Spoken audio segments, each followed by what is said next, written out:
Match হারার চাইতে boycott করা ভালো। পাকিস্তান আমাদেরকে মানে এত সুন্দর একটা বুঝ দিল, যেটা আমি লাস্ট কয়েকদিনে কিন্তু কোনো ভিডিও টিডিও বানাই নাই খেলা সংক্রান্ত বা এই বিশ্বকাপ সংক্রান্ত কোনো ভিডিও বানাবোই না বলছিলাম।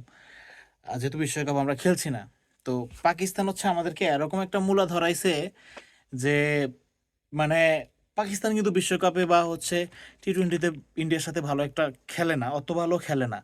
অত ভালো বলতে পরিসংখ্যান দেখলে বোঝাই যায় কখনোই ভালো খেলে না। তো আমরা জানি যে বিশ্বকাপে পাকিস্তান ইন্ডিয়ার সাথে হারবে, সেটা বোলিং, ব্যাটিং, ওভারঅল সব কিছুর দিক থেকে বিশ্বকাপে বাংলা পাকিস্তান ইন্ডিয়ার কাছে হারবে। তো হারার চাইতে মান সম্মান বাঁচানোর জন্য, বাংলাদেশকে হাতে রাখার জন্য, বাংলাদেশের ফ্যান ক্রিকেট ফ্যান যারা আছে তাদেরকে হাতে রাখার জন্য ম্যাচটা বয়কট করি। বাংলাদেশ খেলতেছে না, তো তাদের জন্য আমরা ম্যাচ বয়কট করি, এটা ভালো না? পাকিস্তান মামুরা সেই জিনিসটাই করছে এবং সেটাতেই আমরা সবাই খুশিতে লাফালাফি।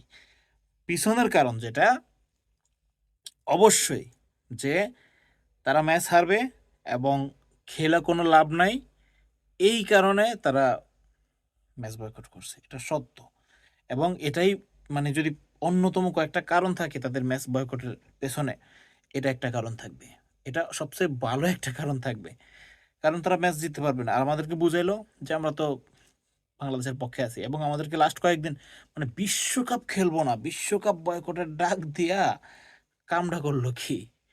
একটা ম্যাচ বয়কট করছে, তাও ইন্ডিয়ার সাথে, যে ম্যাচটা কখনোই জিতবে না। আচ্ছা, আমার কথা হলো, যদি ইন্ডিয়ার সাথে ম্যাচ না খেলে, ভারত এবং পাকিস্তান দুইটাই সেমিফাইনালে গেল, অস্ট্রেলিয়া, নিউজিল্যান্ড, সাউথ আফ্রিকা সবাইকে পেছনে ফেলাই দেয়া ইন্ডিয়া আর পাকিস্তান ফাইনালে গেল, তখন ভারত তো খেলবে ম্যাচ, ভারত তো বিশ্বকাপ জিতে যাবে, এরকম চিন্তা ভাবনা ওদের থাকবে। পাকিস্তান কি করবে? পাকিস্তান কি তখনও বলবে যে আমরা ভারত ম্যাচ বয়কট করব, ফাইনাল ম্যাচ খেলবো না?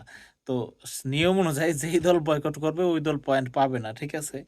তো যদি ফাইনাল ম্যাচও এরকম হয়, যদি যাইতে পারে ভারতের সাথে পাকিস্তান ফাইনালে, তাহলে কাম করবে কি মামুরা? কি এটা করবে? কখনোই করবে না। এটা জাস্ট আমাদেরকে আই ওয়াশ এবং হারের রেকর্ড থেকে বাঁচার জন্য বয়কট।